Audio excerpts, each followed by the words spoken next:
15 वर्षीय रानी 12वीं कक्षा में फेल हो गई। फेल हो जाने के अफसोस से वो एक नदी के किनारे पर बैठी हुई थी। नदी का बहता पानी देख वह खिसिया रही थी। रानी इसी खिसियाहट में छोटे छोटे पत्थर उठाकर नदी में फेंकने लगी। तभी उसने देखा कि नदी में एक चमकती हुई वस्तु बह रही है। उसने तुरंत उस चमकती हुई वस्तु को पानी से बाहर निकाल लिया। वो वस्तु और कुछ नहीं बल्कि एक चिराग थी। चिराग धातु का बना था। वे अपना सारा दुख भूलकर उस चिराग को अपने घर ले आई।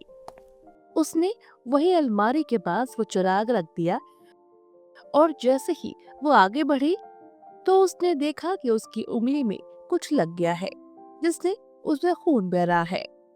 कि तभी रानी की उंगली से बहते हुए खून की एक बूंद चिराग पर गिर गई। खून की बूंद चिराग पर गिरते ही वह चिराग से काला धुआं उठने लगा। डरो मत रानी, मैं जाने के लिए नहीं आया हूँ। मैं तो आपके सपने पूरे करने आया हूँ। कौन हो तुम? तुम वापस जाओ, मुझे बहुत डर लग रहा है। पर मैं कहाँ जाऊँ? अब मैं वहाँ वापस नहीं जा सकता। मुझे आप ही के घर में रहना होगा।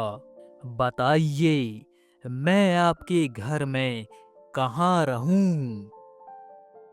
आओ मेरे साथ। रानी उसे अपने साथ एक खाली कमरे में ले गई और उसने उसे वहां कमरा दे दिया।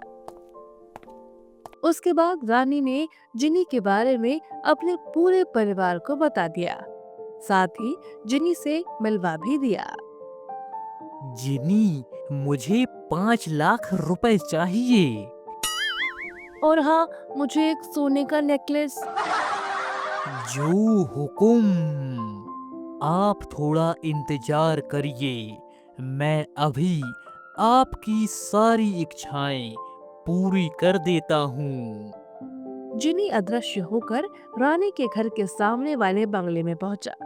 वहां वो अपने स्पष्ट रूप के साथ सोने का नेकलेस और 5 लाख की चोरी कर रहा था कि घर के मालकिन ने उसे देख लिया। इससे पहले कि वो शोर मचा पाती, जिनी ने चाकू से उसका गला काट दिया और 5 लाख लेकर रानी के पिता को दे दिए।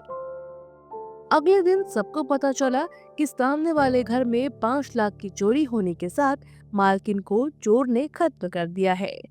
तो रानी के पिता ने अनुमान लगा लिया कि वह सब जिनी ने ही किया है। अपना यह अनुमान उन्होंने पूरे परिवार से बताकर कहा। मुझे लगता है जिनी का यहाँ रहना ठीक नहीं है। यह इंसान के रूप में शैतान है। इसे घर से निकाल दो। उनकी बात किसी ने न मानी। रात को जब सब सो रहे थे तो जिनी ने आकर रानी के बाप का गला घोंट दिया और उन्हें खत्म कर दिया। अगले दिन उसके पिता के अंतिम संस्कार के बाद रानी की माँ अपने बच्चों से कहती है, बच्चों, मुझे लगता है कि कल हमारे पड़ोस में हुई मौत और आज हमारे घर में तुम्हारे पिता का देहांत की वजह ये जिनी ही है। जब से ये हमारे घर में आया है तब से एक अजीब सी मनहूसियत हमारे घर में आई है। जिनी को जितना जल्दी हो सके घर से निकालो। क्या माँ, तुम भी कैसी अनाप शनाप बातें करती हो? देखो, जिनी ने तो पिताजी को 5 लाख रुपए दिए और तुम्हें सोने का नेकलेस। भला वो ऐसा क्यों करेगा?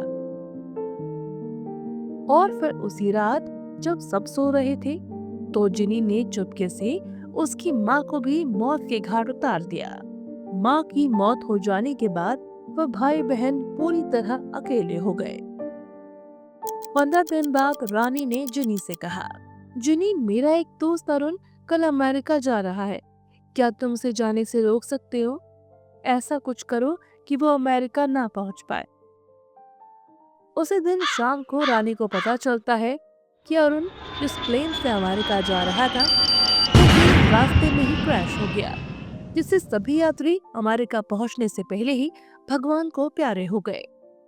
इतना सुनकर रानी समझ गई कि अरुण के प्लेन का क्रैश जिनी ने ही करवाया है और उसने अब अपनी ये बात अपने छोटे भाई को बताई।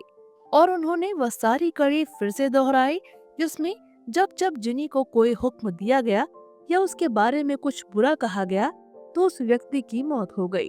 तो उन्हें समझ में आता चला गया कि उनके परिवार वालों का की जान जिनी ने ही ली है। जिनी को हमें इस घर से निकालना ही होगा। तभी जिनी ठहाके लगाता हुआ उन दोनों के बीच आ गया। अब तुम दोनों भी मारी जाओगी। जानती हो मैं कौन हूँ? मैं एक मुर्दा था। मुझे अपनी साधना से एक तपस्वी ने जीवित किया था।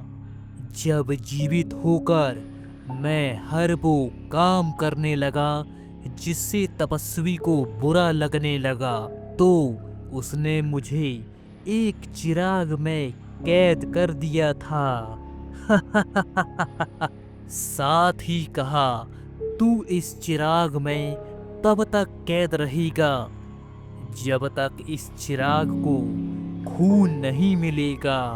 और उसी चिराग को तुम ले आई और तुम्हारी उंगली से बहा खून की बूंद चिराग पर टपक गई। बस फिर क्या था, मैं कैद से आजाद हो गया। अब मैं कभी नहीं जाऊंगा। बोलो, मरने से पहले तुम्हारी आखिरी इच्छा क्या है? तभी उसके छोटे भाई ने कहा, जीनी, मेरी इच्छा पूरी करो और जो 18 दिन पहले था आज हो जाए। वास्तव में जिनी को रानी के घर में आए 17 दिन हो चुके थे। उसका 17वां दिन वहाँ कट रहा था। उसके भाई के कहते ही जिनी ने वक्त को 17 दिन पीछे घटाते हुए वहीं से शुरू कर दिया जहाँ से रानी उस चिराग को अलमारी के पास रख रही थी जिसमें जिनी कैद था। सब कुछ उसी समय का दृश्य था। बीते कल की बातें दोबारा चलते हुए जब रानी की उंगली कटी तो उसने चिराग के बराबर में रखी जख्म पर लगाने वाली क्रीम को उठाना चाहा तो जल्दी से उसका भाई आ गया और उसने रानी के हाथ को वहीं का वहीं रोक कर कहा, रुको दीदी, ऐसी गलती ना करना दीदी। अब अगर तुम्हारी उंगली से खून चिराग पर टपक गया तो जिनी जिनी आजाद हो जाएगा और इस दुनिया में कोहराम मचा देगा। जिनी वापस चिराग में कैद हो चुका था। शीघ्रता से दोनों भाई बहनों ने चिराग को एक दरिया में फेंक दिया।